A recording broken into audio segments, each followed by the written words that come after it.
오늘도 이 복된 주일에 우리 하나님 앞에 예배하시는 우리 사랑하는 성도님들, 여러분의 가정 위에 하나님의 크신 은혜와 복이 넘치기를 주님의 이름으로 축원합니다. 한국 반려동물 보고서 2021년도 보고서에 우리 대한민국 가정들 가운데서 29.7%, 30%죠. 10가정 중 3가정이 반려동물을 키우고 있다. 이런 보고가 나왔습니다. 그리고 그 가장 많이 집에서 같이 생활하고 있는 동물들이 뭔고 하니 1위는 강아지고 2위는 고양이. 근데 여러분, 강아지하고 고양이하고는 이게 전혀 다르더랍니다. 고양이는요, 제가 고양이를 안 키워봐서 모르는데 그 자료에 보니까 10번 잘해주다가 한 번 잘 못해주면은 얘는 삐진답니다. 잘못한 거 그거 가지고 그 사람에 대한 좋지 않은 그런 감정을 가지고 있다요. 그런데요, 강아지는요, 9번 잘못했는데 한 번 잘해주면은요, 강아지는 그냥 좋다고. 그래서 사람들은 고양이보다 강아지를 더 많이 키우는 거 아니냐, 이런 논지의 글을 보았습니다. 그런데 제가 왜 이 말씀 드리냐면은 사람들도 고양이와 같은, 이게 비유가 좀 적절하지 않습니다만 하시고 들어야 돼요. 고양이와 같은 그런 사람이 있고 강아지와 같은 그런 사람이 있는데, 무슨 얘기냐면은요, 고양이와 같은 사람은요, 잘 서로 사귀고 좋아하고 막 이러다가 한 번 좋지 않은 그런 일이 일어나면은 그 사람에 대해서 아예 그냥 싹 잘라버리는 거예요. 완전히 끊어버리는 거예요. 교제가 끊어집니다. 싫어합니다. 그런데 강아지와 같은 그런 사고를 하는 사람은요, 좋지 않았던 그런 사람이라 할지라도 한번 좋은 관계가 개선되어지고 좋은 그런 감정이 들면은요, 그거 하나 때문에, 그 한 번 때문에 그를 좋아하고, 그래서 어떤 사람들은 시간이 가면 갈수록 고립되어지고 사람들이 주위에 점점점 떠나게 되는데, 어떤 사람은 시간이 갈수록 더 많은 친구들이, 더 많은 이웃들이, 더 많은 사람들이 오게 되더라고 하는 것입니다. 여러분, 지금 굉장히 힘들고 어려운 시기를 우리는 살아가고 있습니다. 그러나 한 가지 좋은 일이 있다 그러면은 그 한 가지로 인해서 감사하며, 그 한 가지로 인해서 기뻐하며 자족하며 나아가는 가운데 하나님께로부터 나리는 더 큰 은혜와 축복을 받아 누리는 저와 여러분 될 수 있기를 주님의 이름으로 축원합니다. 현역에서 열심히 일하다가 이제 은퇴하시는 그런 분들을 보면은 할 일이 없는 분들은 점점점 무기력해지면서 굉장히 그 노화의 속도가 빠르다고 합니다. 그런데 현장은 나왔지만은 일거리를 만들어서 무엇인가를 자꾸만 벌리고 무슨 일이든지 하고 이런 사람은요, 활력이 생기고 그 노화가 느리다고, 덜 늙는다고 하는 그런 이야기입니다. 며칠 전에 저쪽 하동길에 있는 김제 노인종합복지관에 다녀왔습니다. 그런데 놀란 것은요, 연세가 다들 제가 보기에는 80대 이상인 것 같아요. 그런데 이분들이 탁구를 얼마나 열심히 땀을 뻘뻘, 그런데 또 그 옆방에는요, 당구 다이가 있는데 난 당구는 젊은 사람들만 치는 건 줄 알았어요. 근데 노인분들이 당구를 치면서 기뻐하고 즐거워하고, 한쪽에서는 이 신디를 가지고 합창을 하고 동요를 부르고, 한쪽에서는 문이나 그림을 그리고 하모니카를 불고 이러는데 거의 굉장히 연세가 많으신 그런 노인분들이에요. 그들을 보니까 얼굴에 그늘이 없어요. 아주 유쾌하고 상쾌한 그런 삶을 사시는 노인분들의 모습을 보면서 굉장히 기뻤던 그런 시간이 있었습니다. 지난주 중에 제가 또 한 가지 놀란 것 중에 하나는 평소에 그분은 목사님 저는요 밤과 낮이 바뀌었습니다. 밤이 되면은 잠이 안 와요. 그래서 밤을 꼴딱 새울 때가 많아요. 낮이 되면은 무기력하고 몽롱하고 그럽니다. 그런데요, 웬일인지 이분이 며칠씩 낮에, 밤이 아니고 낮에 교회 와서 페인트 칠을 구석구석 다 하시는 겁니다. 담장으로부터 해서 교회 이쪽 면으로부터 해서 화장실, 밖에 화장실 안팎으로 해서 며칠 걸리셨어요. 평상시 같으면은 낮에 기력이 없어가지고 그냥 이리 써야 될 그런 분인데 교회 와서 그거 누가 도와주는, 물론 이제 마지막 날 우리 또 다른 분이 같이 합류해가지고 좀 도와주셨습니다만은, 그래서 아주 활력 있게 새록새록하게 일을 감당하신 이런 걸 보면서 얼마나 제 마음이 기뻤는지, 그 모습을 보시는 하나님께서 더 기뻐하셨을 줄 압니다. 유명한 그 프랑스 사상가 중에 장자크 루소라고 하는 사람인데, 그 사람이 이런 말을 했어요. 이 세상에 사람은 두 번 태어난다. 한 번은 존재하기 위해서, 한 번은 일하기 위해서. 무슨 얘기냐면요, 한 번은 이 세상에 존재하기 위해서, 이 세상에 존재하기 위해서 태어나지만은, 그러나 또 한 번 태어나는 것은 일하기 위해서, 무엇인가를 꿈쩍거리면서 무엇인가를 하기 위해서 태어난다, 이런 이야기를 했습니다. 그렇기 때문에 할 일이 있다는 것은 나의 존재 가치가 그만큼 있다고 하는 것이요, 여러분, 우리가 할 수 있는 것 가운데서 가장 귀한 게 뭘까? 우리가 할 수 있는 것 가운데서 가장 중요한 것이 뭘까? 저는 그것이 하나님께 예배하는 것이라고 생각합니다. 하나님께 예배하는 것, 하나님을 잘 믿는 것, 이것이 얼마나 귀한 일인지요. 그래서 어떤 분은 그래요. 목사님, 저는요 한 주간 동안 살면서 주일이 기다려져요. 주일만 되면은 아침 일찍 일어나가지고 몸단장하고 그러면서 입에서 찬송이 저절로 나와요. 주와 같이 길 가는 것 즐거운 일 아닌가, 이러면서 주일날 교회 오는 것이 참 기쁘답니다.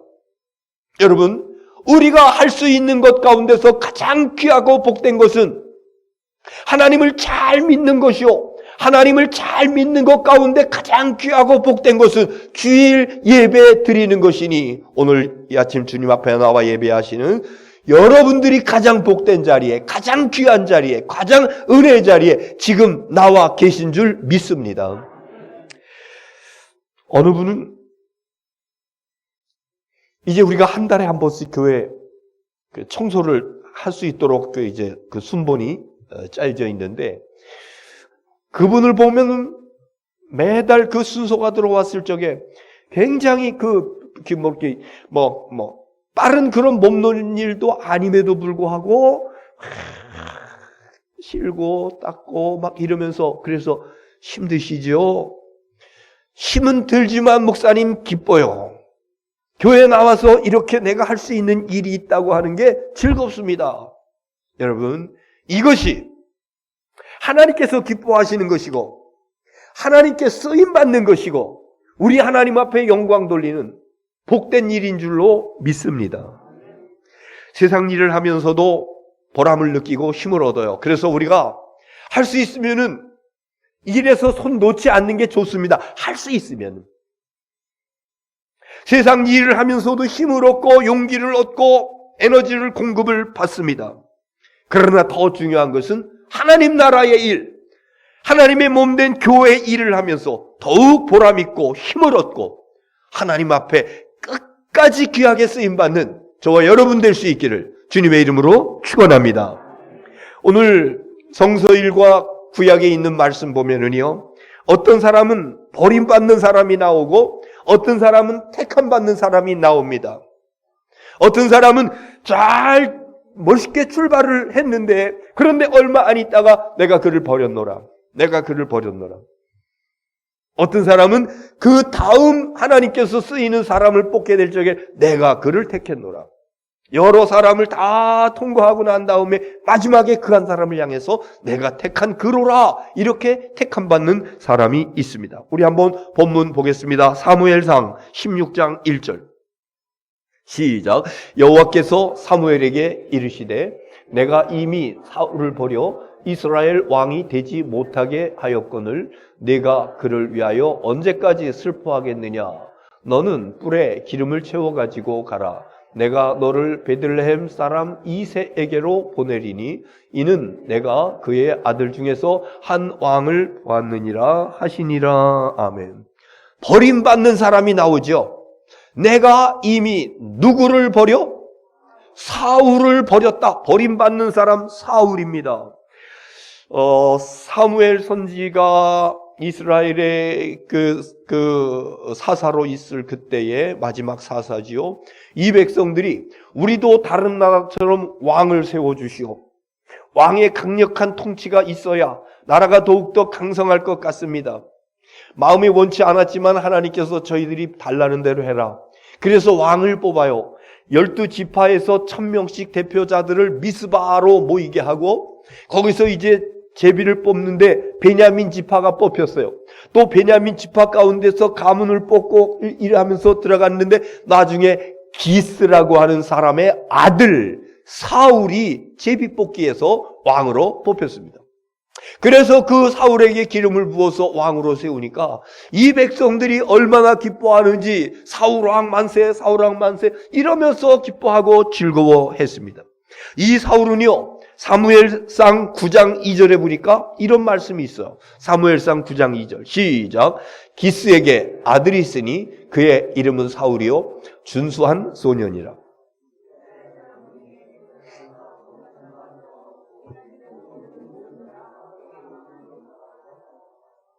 이 사울은 준수하다. 이스라엘에서 이만큼 준수한 사람이었고 키가 다른 사람의 어깨 위만큼 크더라. 키가 크고 준수하다라고 하는 것은요, 준걸 준자에다가 빼어날 숫자를 쓰고 있습니다. 그래서 지혜나 학식이나 외모나 이런 것들이 특출한 사람을 갖다가 준수하다 이럽니다. 누군가가 참 준수합니다 이렇게 얘기하면 굉장한 칭찬이에요.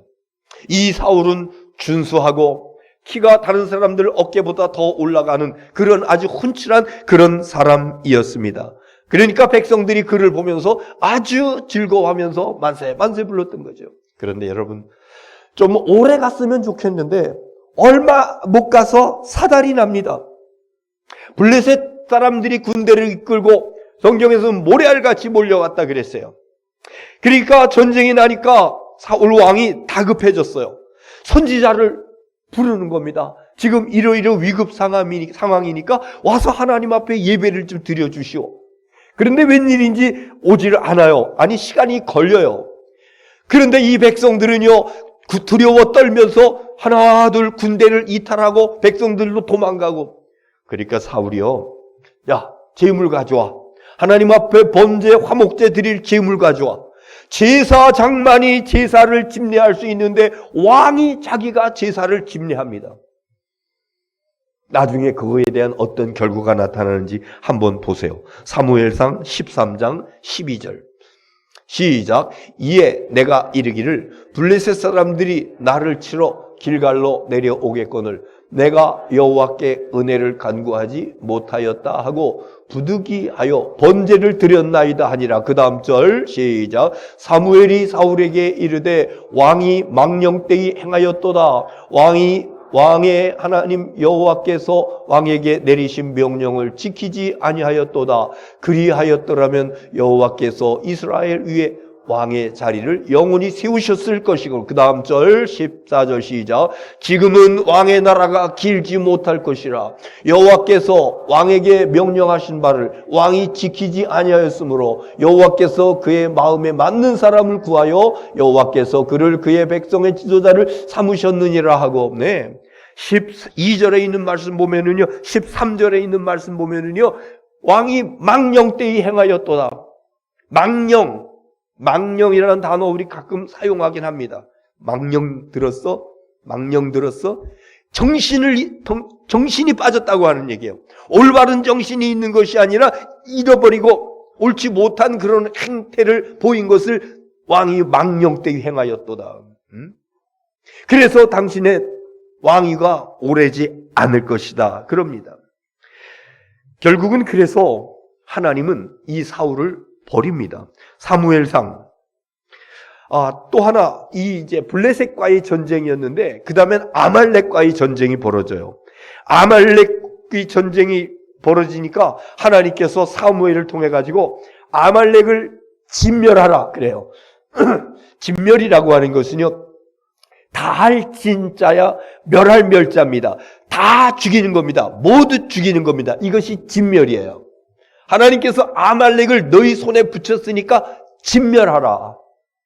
근데요, 전쟁을 하다가 이 이스라엘 군대가 막 사기 충천해가지고 가면서 그냥 가기만 하면은 다 저들이 무너지니까는요, 마음이 변해요. 하나님은 다 진멸하라 그랬는데 진멸하지 아니하고 그 왕을 살려두고 그리고 그 백성들의 물건들을 탈취하는데 그 짐 가축들 가운데서 살찌고 좋은 것들은 죽이지 아니하고 다 끌고 오고 비리비리한 것들, 비석 마른 것 이런 것들만 죽여버립니다.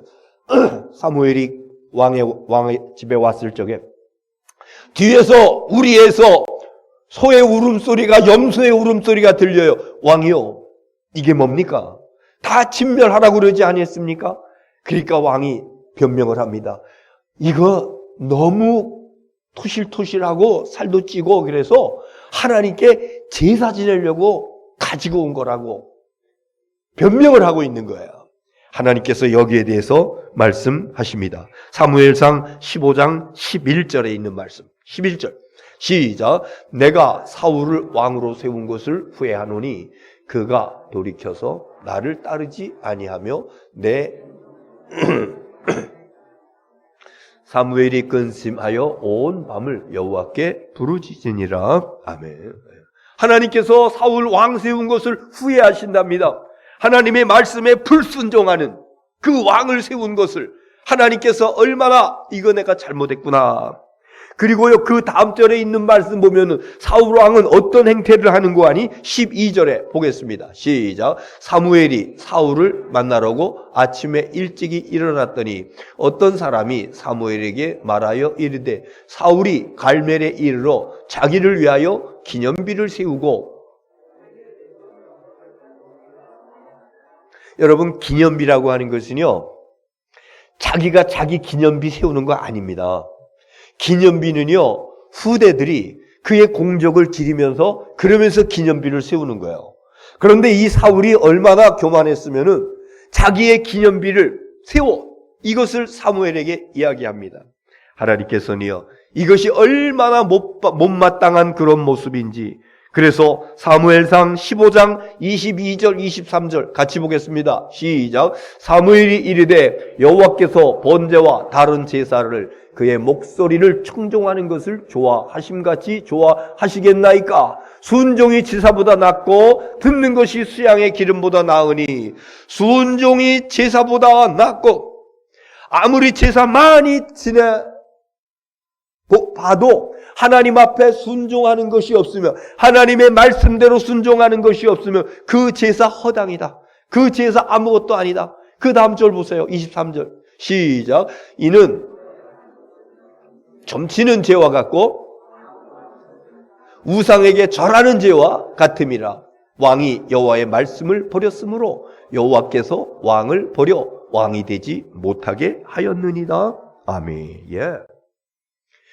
하나님의 말씀에 불순종, 하나님의 말씀대로 행하지 않는 것은 마치 점치는 죄와 같고, 점치는 것, 그리고 우상에게 절하는 죄와 같다. 하나님께서 가장 싫어하시는 것.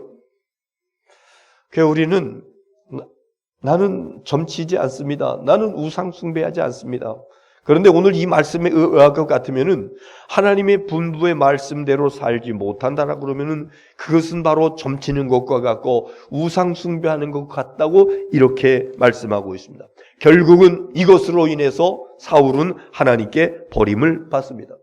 자기 분수를 모르고 제사장이 해야 될 수 있는 그 제사, 이건 하나님의 영역입니다.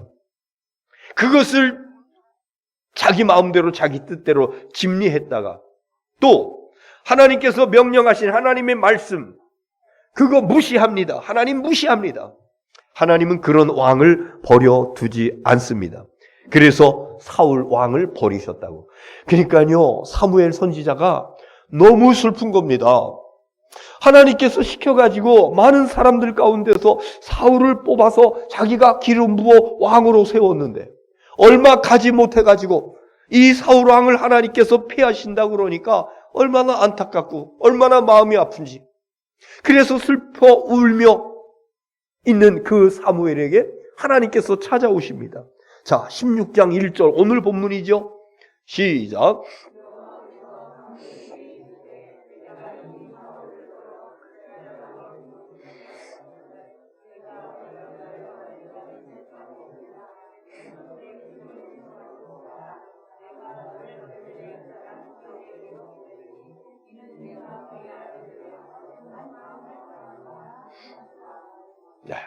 하나님께서 이미 다른 사람을 왕으로 정했으니까 너는 저 베들레헴 이새의 집으로 가라.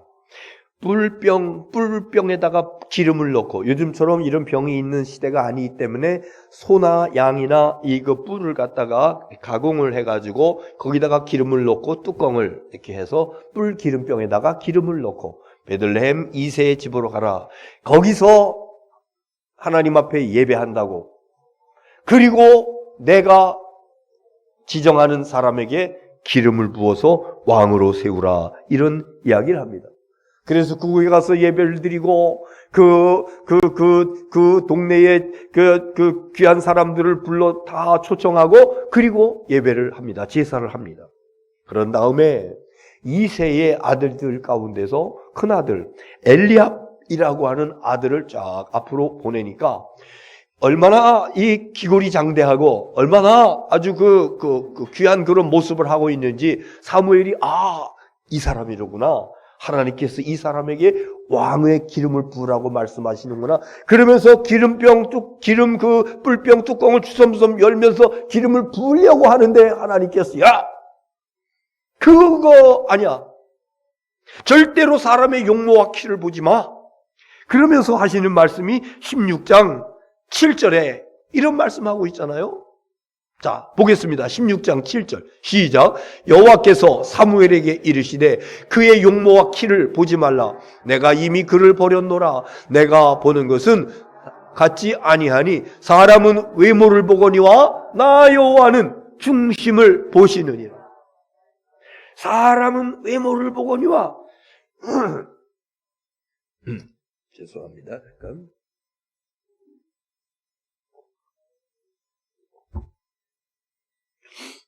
나 여호와는 중심을 보느니라. 사람의 외모와 키, 사람들은 그거를 중시하려고 하는 경향이 있습니다. 그래도 이왕이면 그게 좋은 게 좋지 않습니까? 이왕이면 같은 값이면 다홍치마라고 그래도 좀 낫지 않습니까? 그런데 하나님은요, 아니야, 사람의 용모를 보지 마. 사람의 키를 보지 마. 언제 사람들이 외모를 봅니까? 여러분, 언제 사람들의 외모를 봅니까? 자기 가족으로 사람을 받아들일 때, 그러니까 사위감을 고를 때나 며느리감을 고를 때 사람들은 외모를 중시합니다. 외모라고 하는 것에는 그의 스펙까지도 다 포함되는 거예요. 그래서 가능하면은 이것이 더 좋은 이런 사람이 우리 가족으로 됐으면 좋겠다. 이래서 고르고. 그런데 하나님은 오늘 분명히 말씀하시잖아요. 사람은 외모를 보거니와 나 여호와는 중심을 보느니라. 여러분, 중심이 뭐예요? 중심을 다른 말로 얘기하면은 마음입니다. 그 사람의 생각과 그 사람의 가치관과 그 사람의 성품과 인격이 머물러 있는 좌소, 이게 마음이요, 이게 중심이요. 하나님은 그것을 보신다고 이렇게 말씀하고 있습니다. 그런데 그 사람의 중심을 어떻게 알아요? 그 사람의 마음을 어떻게 알아요? 양말 같으면 그냥 뒤집어 보면은 그 속에 뭐가 있는지 알겠는데 사람의 마음 속에 뭐가 있는지 10개를 물 쏘고 날아도 사람 한 길을 모른다고 하는 옛말이 있는데 그 사람의 마음을 어떻게 알아요? 더더군다나 요즘 사람들 그 보수공사라고 그러더라고. 이렇게 막 고치는 거를. 그래서 사진에 비슷한 얼굴을 하고 있는 사람들이 굉장히 많이 있다고 그럽니다. 여러분, 식구를 맞이하기 위해서 고르는데, 그런데 그 사람의 고르는 것이 물론 자기 만족은 될지 몰라요. 그러나 그것이 절대적인 선택은 되지 않습니다. 절대적인 선택의 보장이 되지는 않습니다. 인간에게는 한계가 있기 때문에. 그러면 가장 확실한 게 뭘까? 나의 며느리를, 나의 사위를, 그래서 나의 가족으로 받아들인 그 사람을 선택할 적에 가장 합리적이고 가장 선한 방법은 뭘까? 하나님께서 골라주시는 것입니다. 하나님께서 골라주시면 틀림이 없습니다. 그래서 하나님께서 골라주시기 위해서 우리가 어떻게 해야 돼? 하나님, 어떻게 해야 돼? 기도해야죠. 그래서 그런 말이 있지 않습니까? 러시아에서 나온 말인데, 전쟁터에 나갈 때는 한 번 기도하고, 바닷가에 항해할 때는 2번 기도하고, 결혼할 때는 결혼하기 전에 결혼 배우자를 선택할 적에는 3번 기도하라. 전쟁이나 바다를 항해하는 것보다 더 중요한 것이 가족을 드리는 것이기 때문에, 그리고 그것은 하나님의 섭리와 하나님의 손길이 있어야 되기 때문에 하나님께 기도 3번 하라, 이렇게 이야기하고 있는 것입니다. 목사님, 저는 기도하지 않고 선택했는데요. 이미 어쩔 수 없어요. 결혼한 사람들은 더 이상 생각하지 마십시오. 하나님께서 맺어주신 천상 배필이려니 그러면서 맞춰서 하는 겁니다. 이미 하나님께서 결혼하신 분들은 잘 맞춰주실 것이다, 이렇게 생각. 그러나 아직 배우자를 위해서 기도하는 사람이 있다고, 준비하는 사람이 있다고 그러면 더 열심히 기도하십시오.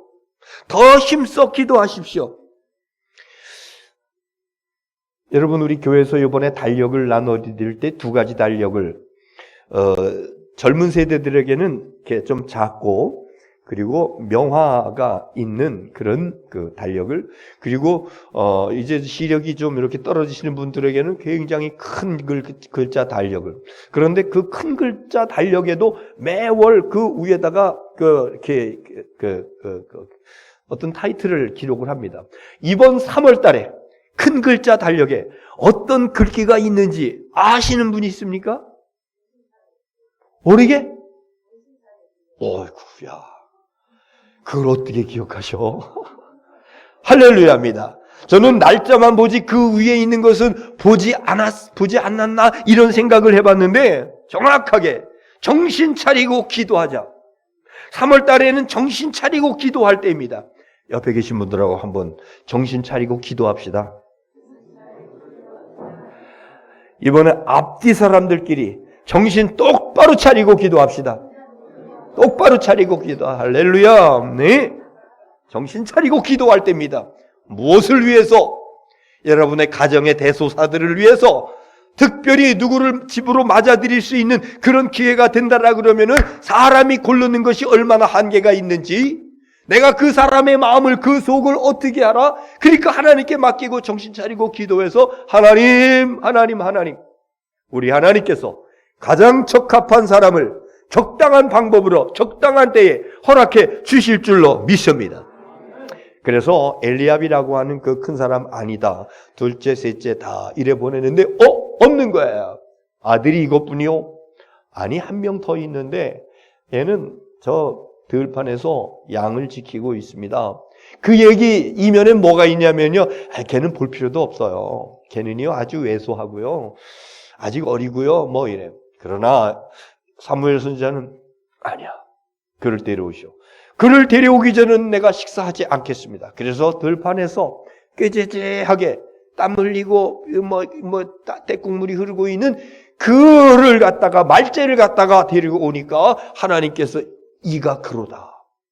그래서 사무엘이 뿔기름병을 열어가지고 그에게 기름을 부었더라. 그랬더니 기름을 부었더니 그에게 하나님의 영이 크게 감동되었다고 성경은 기록하고 있습니다. 다윗이 뭐길래, 다윗이 어떤 사람이길래 중심을 보시는 하나님 앞에 그렇게 선택되었는가?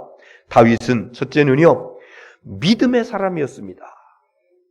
사무엘상 17장에 나오는 이야기인데 너무도 우리가 잘 알고 있는 다윗과 골리앗, 블레셋 사람들이 쳐들어와가지고 골리앗이라고 하는 부척장신이라고 그래요. 3m입니다. 그리고 그 갑옷 투구 이런 거 다 쓰고 앞에 또 커다란 창을 들고 있는 사람이 따로 있고, 그러면서 쩌렁쩌렁한 목소리로 이스라엘의 하나님을 모욕하는 그런 소리를 하면서, 그러니까요 이스라엘 군대들이 부두부두 떱니다. 두려워합니다. 겁내 떨고 뒤로 도망갈 생각을 합니다. 그때 아버지의 심부름으로 형들 근황을 보기 위해서 그 전장에 나갔던 다윗이 그 소리를 듣고 견딜 수가 없어요.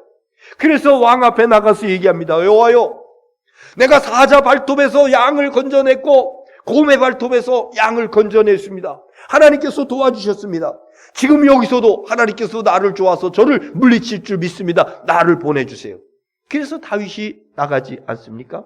그러면서 다윗은 또 고백합니다.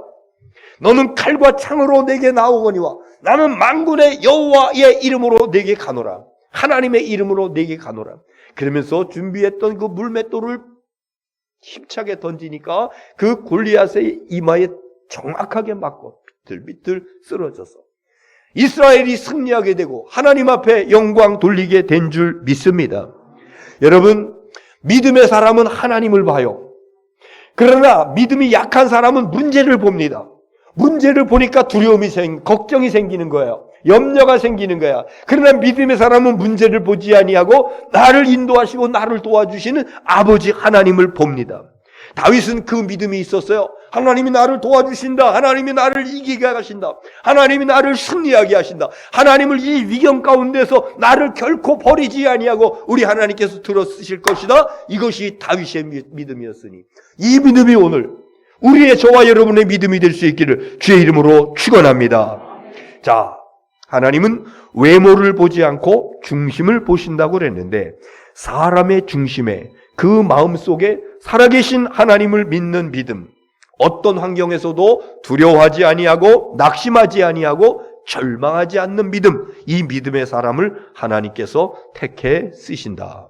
여러분, 그래서요 저는 그것이 불필요하다고는 생각하지 않아요. 외모를 가꾸고 외모를 이렇게 단장하고 이러는 거 참 중요합니다. 참 자기 개성에 맞는 이런 그 단장하는 거 참 귀합니다. 그런데 그것도 중요하지만 그것보다 더 중요한 것은 내 마음을 가꿀 줄 알아야 된다. 마음 가꾸는 거. 그런데 마음을 가꾼다고 하는 것이 뭐냐? 이것은 바로 우리의 믿음을 키워간다고 하는 거예요. 내 믿음이 작년이나 올해나 똑같은 상황에 있으면 안 돼요. 내 믿음이 점점점 자라야 가야 됩니다. 지금도 살아계셔서 역사하시는 아버지 하나님을 내가 철석같이 믿습니다. 내가 쇠와 같이 돌과 같이 하나님을 단단히 믿습니다. 전적으로 하나님께 맡깁니다. 이러면서 나가는 그 믿음 앞에 능치 못할 일이 없는 줄로 믿습니다. 다윗은 이 믿음의 사람이었기 때문에 하나님께서 중심을 보시고 다윗을 선택했고, 또 하나 다윗은 어떤 사람이었는가 하니 다윗은요 성령의 사람이었습니다. 한번 보겠습니다. 16장 13절 시작.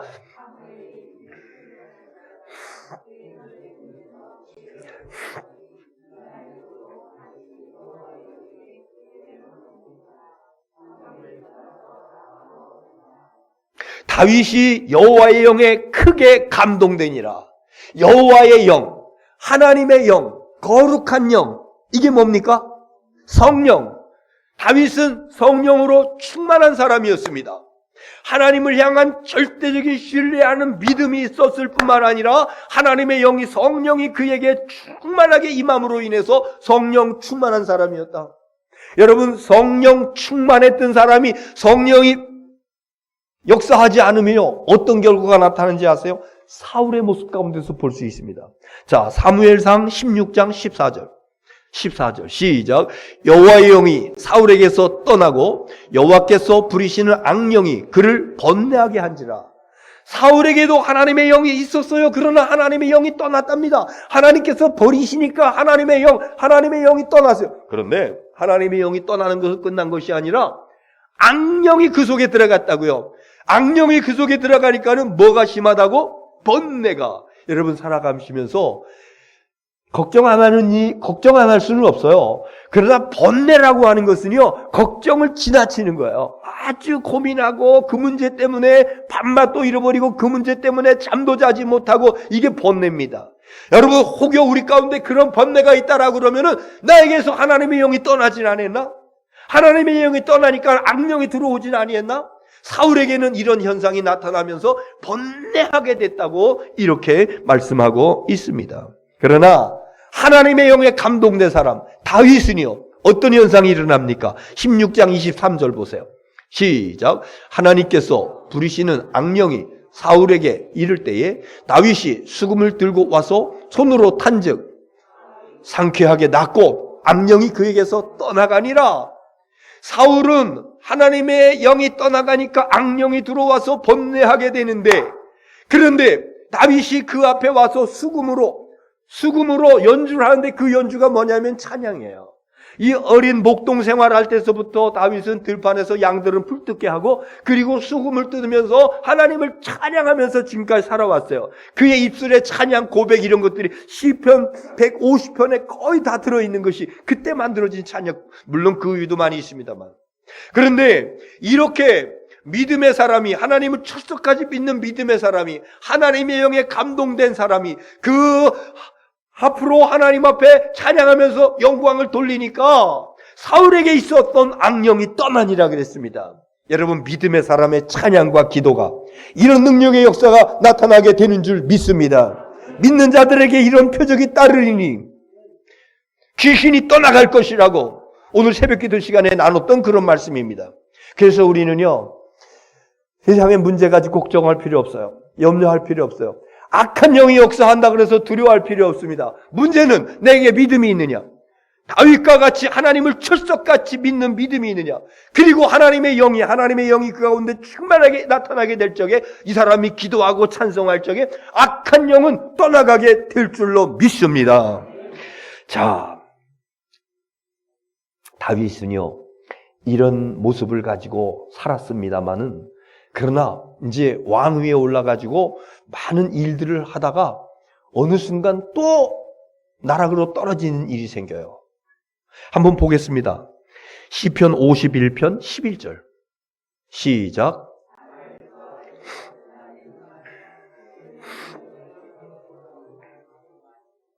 이 다윗 왕이 잘 나갈 때 아주 큰 죄를 져요. 자기 신하의 아내와 통간을 합니다.